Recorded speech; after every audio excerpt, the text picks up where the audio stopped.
Autolite and its 96,000 dealers present Mr. Joseph Cotton in Blood Sacrifice, a suspense play produced and edited by William Spear. Hap, me boy, here's one that'll rattle the ivory between your ears. What is it that carries water, has plates, gives continuous service, and is associated with a good tip? A waiter. Oh, how dumb can you be? Listen, I'll make it easy. It needs water only 3 times a year in normal car use, and it's a tough little bundle of potent energy. Now, what is it?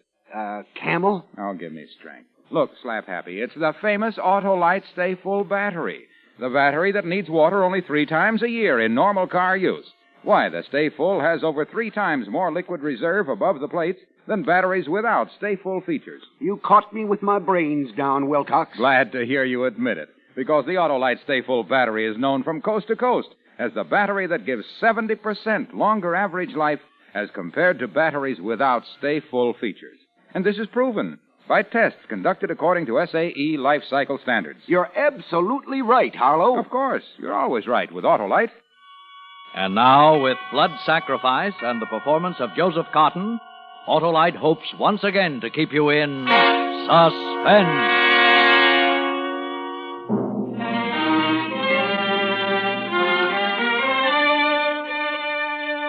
Scene, his dressing room. Gary, his arm through mine, his great, beautiful voice purring assuringly in my ear. It's wonderful, Johnny, wonderful. 200,000. Why, they didn't pay that for Gone with the Wind. You're a success, boy, a success. A success. And well on the way towards being rich. On the marquee above the theater in lights, Garrick Drury in Bitter Laurel, and then in slightly smaller lights by John Scales. New clothes, best food, a fashionable hotel, new and fashionable acquaintance. And I owed it, every bit of it, to Garrick Drury.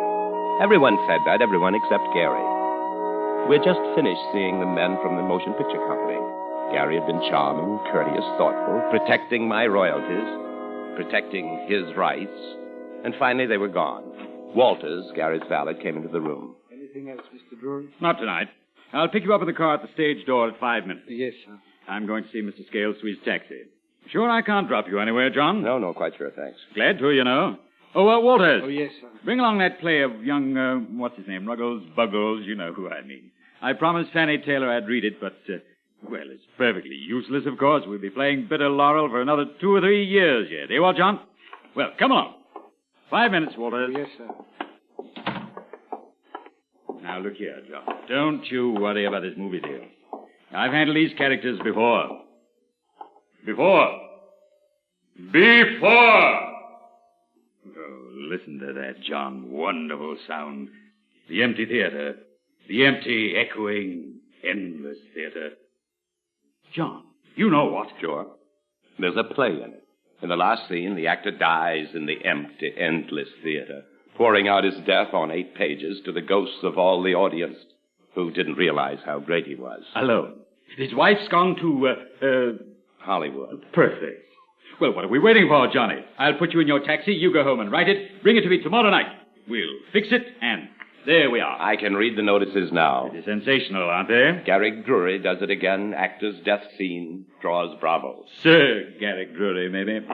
Well, come on. We'll get you on your way. Good night, Mr. Drury. Thought your performance was exceedingly fine tonight. Thank you. Good night, Scotty. Waters will be right out. You can lock up. Good night, Mr. Drury, Mr. Scales. Good night, Scotty. Well, this is raining. There's a cab stand right at the corner. We make a run for it. John, look out!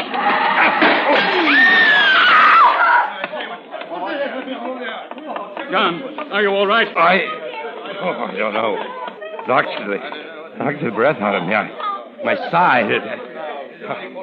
How about you? You all right? No. Here, let me help you. Bye. You are hurt. No. Just jarred up a little. No broken bones. Gary. Oh, my Lord.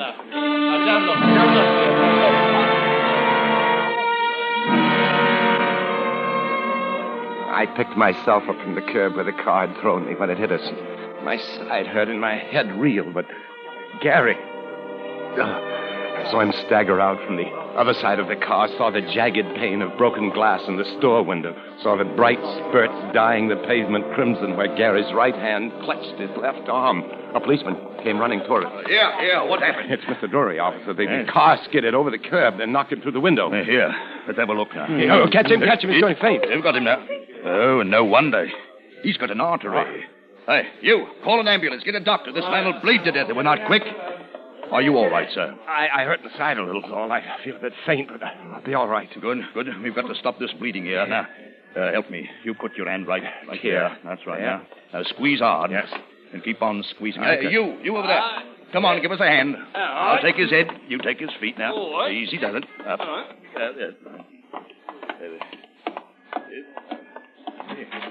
What happened? Mr. Drury. It's been an accident. Walters, here. Come, give me a hand. Hang on to the artery now. I'm trying to now. What is it, Mr. Stuckey? Accident. Mr. Drury cut an artery. Here. There, there's a couch in Mr. Drury's dressing room officer right around this way. What's the matter? What happened to the light? Turn off the light. He fainted, Gary. I see. All right. Here on the couch. Easy now. Down we go. Now, you, get an ambulance and a doctor. All right. My left arm, huh? You suppose I'll lose the use of it? Oh, well, it's lucky it's the arm in play, isn't it, John? I can always go on playing Keith. Always. The rest of my life. My play. All the rest of his life. Oh, maybe it was the blood. I began to be sick. And the officer took his strong hand and gripped the artery in Gary's arm above my own shaking fingers. Now, you look peaking. Lie down, Mr. Scales. Let me hold that. Now, you help rig up a tourniquet. Well, Walters, whatever your name is. Will someone try to get a doctor? Just call for the doctor. There's no one on emergency. Everyone's out, and so are the ambulances. Then call a private hospital. This man is bleeding to death. Bleeding to death. This was the end, was it? No doctor on duty, and Garrick Drury bleeding to death. And then I came to. I'll find a doctor.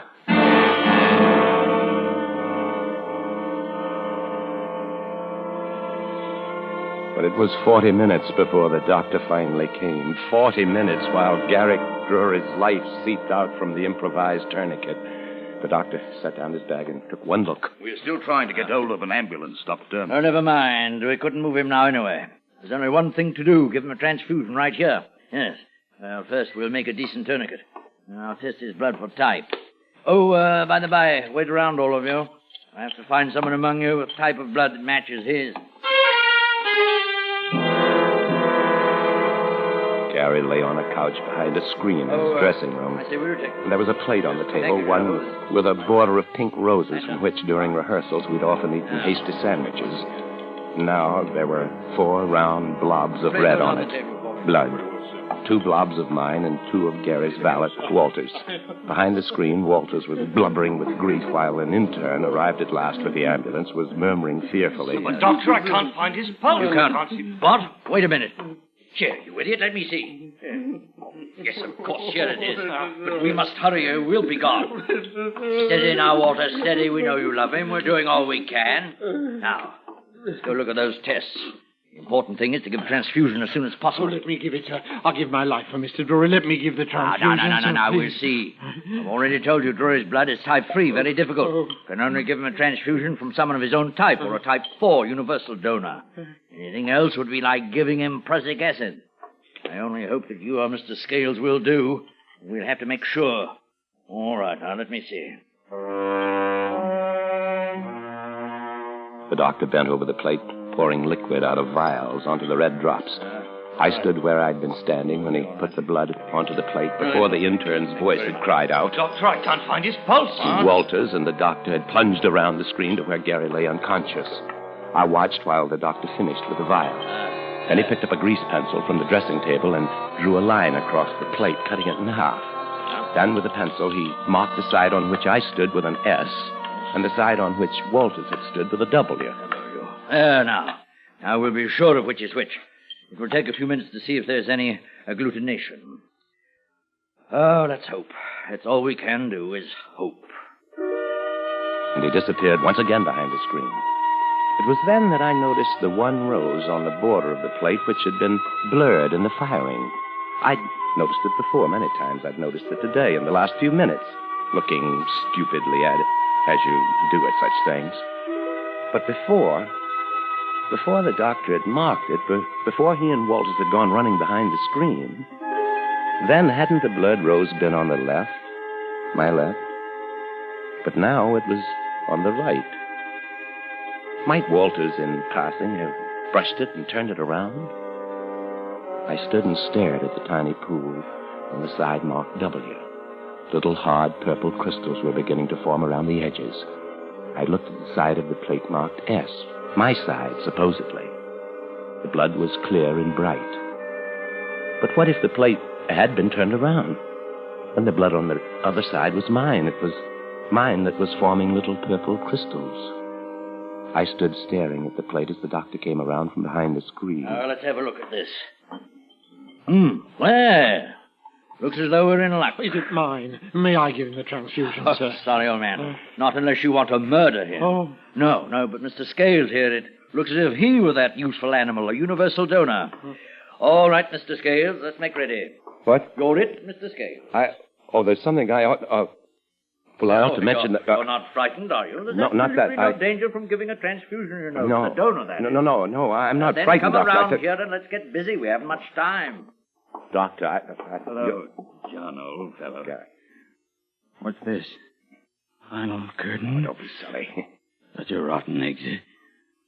Dying, Egypt. Dying. Oh, you're not dead yet, not by a long shot. Now, take off your coat, please, Mr. Scales, and roll up your sleeve. Rotten exit. Rotten break for you, too, John. I'll have to close the play. Close the play. Close the play. I'm ready, Doctor. Yes, to be sure. Now, sit down here. Hold still. You will hardly notice this. Make a fist. Like tight. This? That's it. Maybe feel a little dizzy for a minute afterward, but in an hour, you'll be as right as rain. That's all right. Now still. Yeah. Not bad, was it? Lie back. That's right. Good old John. Give me... Lord, what a publicity story this will make. Playwright at actor's bedside gives blood to save famous star's life.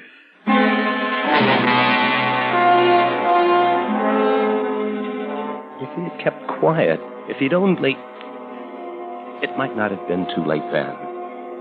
But then I knew that I would never tell the doctor. I would never tell anyone. I would only wait and see. The revulsion, the contempt, the hatred that had been caged up in me for that smiling, posturing ape on the couch leaped now, clawing at the bars, howling for revenge. Going all right, Scales? Yes. Yes, perfectly. Thank you, Doctor.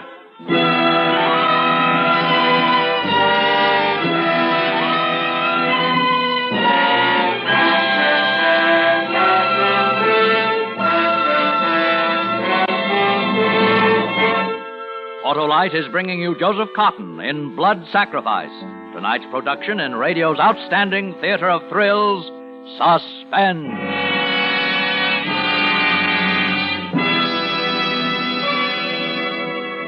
Now it's my turn, Wilcox. Riddle me this. What is it that lives a long time, has great power and endurance, and can store water? Well, that's easy, Hap. An Autolite Stay Full battery. Oh, no. Yes. That Autolite Stay Full battery needs no more water than a cactus, because it has more than 3 times the liquid reserve above the plates as compared to batteries without Stay Full features. Stop that, Wilcox, and answer my riddle. Now, let's see. Now, you mentioned long life. The Autolite Stay Full battery has a fiberglass retaining mat protecting every positive plate. That accounts for its incredibly long life. Why, recent tests based on SAE life cycle standards prove that Autolite Stay Full batteries give 70% longer average life than batteries without Stay Full features. You're not even getting warm, Wilcox. Why, man, this Autolite Stay Full battery is tops in batteries. Talk about power, it's phenomenal. Endurance, sensational. And remember, it's the battery that needs water only 3 times a year in normal car use. Elephants is what I had in mind, Harlow. But I'm right, too, Hap, because you're always right with Autolite. And now, Autolite brings back to our Hollywood soundstage our star, Joseph Cotton, in Blood Sacrifice, a tale well calculated to keep you in suspense. I lay back there on the chair in the dressing room. The doctor had been right. There was no pain about it. I could feel little tinglings as the blood said goodbye to my body on the way to inhabiting the much bluer veins of a distinguished actor. No, I felt nothing. Only a gentle warmth after a while and a lovely serenity. And with it came little visual effects inside my closed eyelids, a kaleidoscope like they use in films to dissolve into flashbacks. That was it. Yes. I was having a flashback. I hadn't wanted to send the play to Gary in the first place, but I was new in London, and good old George Philpotts, who was handling me, said he had a hunch about it. Everything to gain, my boy. Nothing to lose. May as well try, you know. Can't get hurt trying. Lord, George, Garrick Drury, it's just not his kind of play. It's a tragedy, a bitter, cynical, disillusioned tragedy. He may. He just may like it, you know. I'll send it along over to his hotel. We'll see. I'd never met Gary until then, and of course, this tremendous charm of his, this flashing, winning, infectious, incomparable style of the man, when you talked to him, you were lost. And he did like the play. At least he said he liked it. Oh, yes, wonderful idea. Very strong. Perhaps a little grim, but then these are grim times. Of course, there are one or two things that need touching up, and we may have to make a change here and there. There's never been a play produced that didn't have to have a certain amount of rewriting during rehearsal. You understand. But I didn't understand. I was still too bewildered to understand. And the man had this fantastic charm, and he'd used it. Before I was out of his office, I'd signed a contract giving me a very pretty share of the royalties, and Gary the right to make any reasonable changes he might deem necessary to the script. Reasonable changes. During rehearsals, we'd sit halfway back in the theater, and... Oh, John, I've been thinking. Yes? The cocktail scene in the first act, it bothers me. Somehow it seems out of character. What do you mean? Keith wouldn't have acted that way. He'd have been shocked and hurt and angry at the change in his fiancée. He'd have denounced her and left the party. Wonderful scene, huh? And then at the very end, Keith rolls up his uniform tunic with all the decorations on it and lays it under his head for a pillow and lies down on the bench. Oh, just a minute. Oh, a wonderful curtain line. He said, "I'll rest upon my laurels." Wonderful. Can you write it, boy? You're not serious. Of course I'm serious. Now, look here, Johnny. This is your play. I'm only conservative. But that's not the play, Gary. It's all out of key with the rest of it. Oh, yes, that reminds me. I've been a little bothered about the ending, too. Oh, it's very dramatic, of course, but just at this time, it seems in a little bad taste. Don't you think? The play, altered, butchered, finally opened. We sat up waiting for the morning papers, and then they came. I read them, and I wanted to run away and couldn't. The voices of the critics saying to the public, This broken-back play is only held together by the magnificent acting of Mr. Garrick Drury. Saccharine as it is, bitter laurel provides a personal triumph for Mr. Garrick Drury. Nothing in the play is consistent except the assured acting of Garrick Drury. Mr. John Scales has constructed his situations with great skill to display Mr. Drury in all his attitudes, and that is a sure recipe for success. We prophesy a long run for bitter laurel.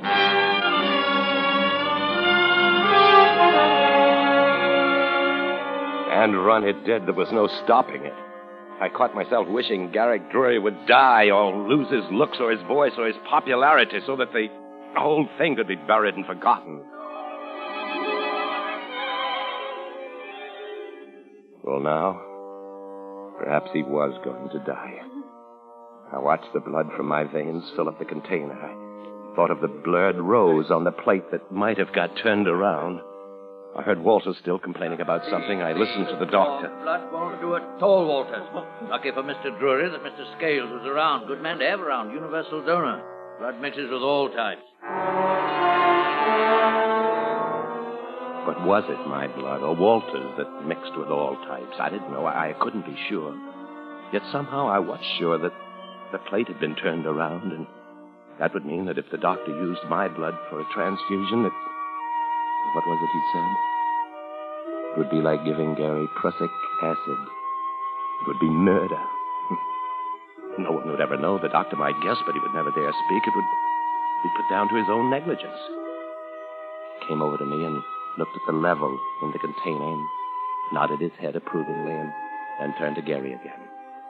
I felt myself pulsing and drifting like a man dozing in a snowdrift. Flower for your left hand, sir. Flower for your left hand. Good evening, Florrie. Oh, good evening, Mr. Drury. Looks like rain, don't It it? does indeed. But then we can't complain. Well, John, you must let me run. Here, sir. Take a flower. Thank you, Florrie. The show must go on, you know. Bless you. Oh, good evening, Mr. Scales. Florrie, let me have a carnation. Yes, sir. 2 shillings, sir. Here you are. Send it on for you. Oh, thank you. It's wonderful about your play, Mr. Scales. It's been a wonderful run. But then Mr. Drury does know how to pick them. Yes. It looks as if it might run forever, doesn't it? No matter what he's in, they all come to see him. Not that yours isn't a wonderful play. Mr. Drury gave me a ticket for the second night. Oh, He's always so thoughtful. what'd you think of it? I thought it was lovely. I cried ever so when Mr. Drury came back with only one arm and found his fiancée with that other fella at the cocktail party. Exactly. I will rest on my laurels. It was a beautiful curtain line you gave him there, Mr. Scales, and the way you put it over. Yes, there's no one like Drury to put over that kind of line. Good evening, Florrie. Good evening, Mr. Scales. Bitter Laurel. Oh, good Lord, Molly, Sheridan, hello. It's good to see you. It's been months. Look who's here. New York's rising dramatist. Oh, no, don't. Have you seen it? I sent you tickets. Yes. Kind of you to think of us in your busy life. Yes, we saw the show. Oh, I know. But like a fool, I signed a contract without a controlling clause, and by the time Drury and his producer had finished knocking the script around, there wasn't... John, it's a shame. Now, look, let's forget the play and go have a drink together, shall we? Oh, sorry, Opa. We have to think of our reputations, you know. Good night, John. Come along, Sherry. John. John, it was a good play.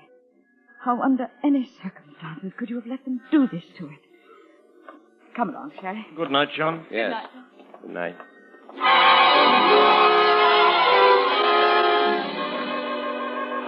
Fine. Almost full quart. That ought to do it. Feel all right, Mr. Scales? Yes. Good. Now we'll throw you out of here and go to work. The doctor ushered me out of the room onto the stage. I saw him disappearing around the screen with a flagon in his hands as I closed the door. Just as I thought. There were the reporters waiting. I sat down. I felt weak, not right at all.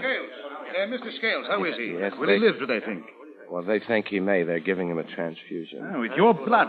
Oh, what a story. No, please don't use that. Oh, yes, we know how you feel, but after all... I'm just doing what anyone else would do. He was my friend. I owed him everything. Well, of course, but you're a hero. You don't know how people feel about Garrick Drury. Don't I? Oh, incidentally, Mr. Scales, we hear you've sold the screen rights to the play. Oh, no, not yet. It was, we'd been talking it over tonight.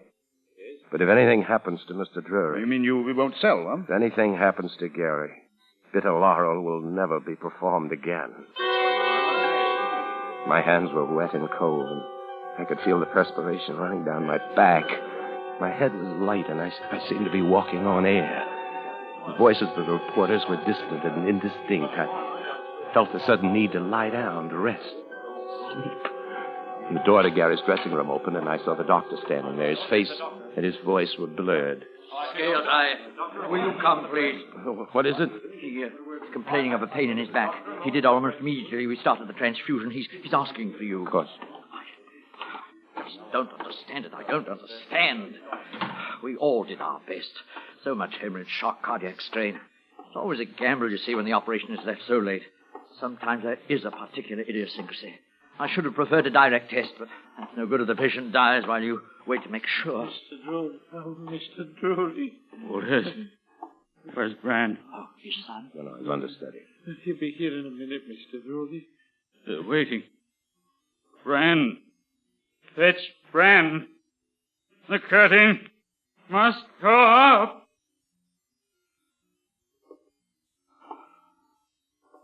Oh, I don't understand it. Yes, he's dead. Why did he die, Doctor? Blood transfusion, but I don't understand it. Mr. Scales is a type 4 universal donor.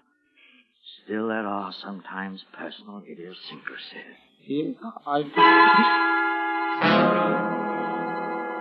I caught Walter's gaze and followed it. He was staring fascinated at the plate, which still stood on the table. The rose. That one there that's smudged from the filing. I remember noticing it. Was originally on my right. Now it's on my left. Ridiculous. You did it! You turned the plate around because you knew that my blood would save him and that yours Oh, don't be wouldn't. a fool, Walters. I lost everything by his death. Why should I want him dead? You hated him. I've seen it all the time. Because of the plate. Walter. You killed Don't be him! a fool. Too fantastic. What coroner's due? No! No! What coroner... Oh, it happened. The roaring in my ears, the spastic constriction of my stomach. The room began to teeter and whirl. I staggered toward a chair. I could hear the doctor faintly as though from a long, long way off. What's the matter? What is it? Easy now. It's shock. No.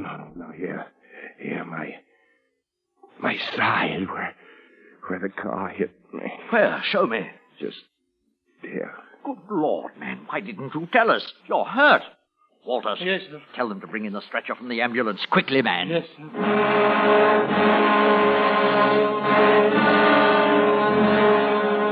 It's ironic. When the car hit me, it was an injury to the spleen. The spleen, think of it. So you see, all the time I was giving Gary blood for a transfusion, I was bleeding to death inside myself. Ironic, isn't it? Death from shock and loss of blood. They gave me a transfusion, too. Too late. But I wouldn't have to die, they said. I would have lived if I hadn't given my blood to kill Garrick Drury.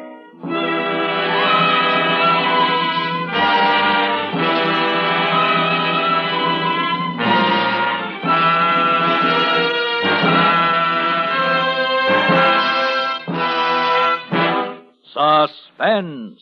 Presented by Autolite. Tonight's star, Joseph Cotton. Simmer down, Harlow. No more of those explosive riddles. I'm exploding with good news, Hap. The news that Autolite makes more than 400 products for cars, trucks, planes, and boats in 28 plants, coast to coast.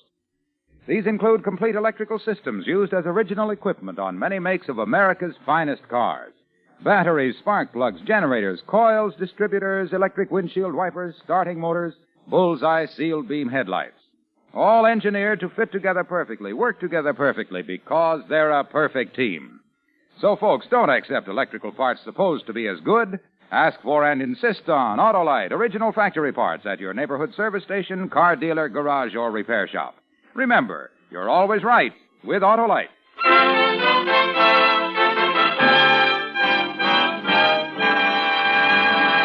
Next Thursday for Suspense, our star will be Cary Grant. The play is called Salvage, and it is, as we say, a tale well calculated to keep you in suspense. Tonight's Suspense play was produced and edited by William Spear and directed by Norman MacDonald. Music for Suspense is composed by Lucien Morawek and conducted by Lud Gluskin. Blood Sacrifice was adapted for radio by Malcolm Meacham from the short story by Dorothy Sayers. Joseph Cotton may currently be seen in the Carol Reed production The Third Man, a David O. Selznick release. You can buy Autolite Stay-Full batteries, Autolite resistor or regular spark plugs, Autolite electrical parts at your neighborhood Autolite dealers. Switch to Autolite. Good night. This is CBS, the Columbia Broadcasting System.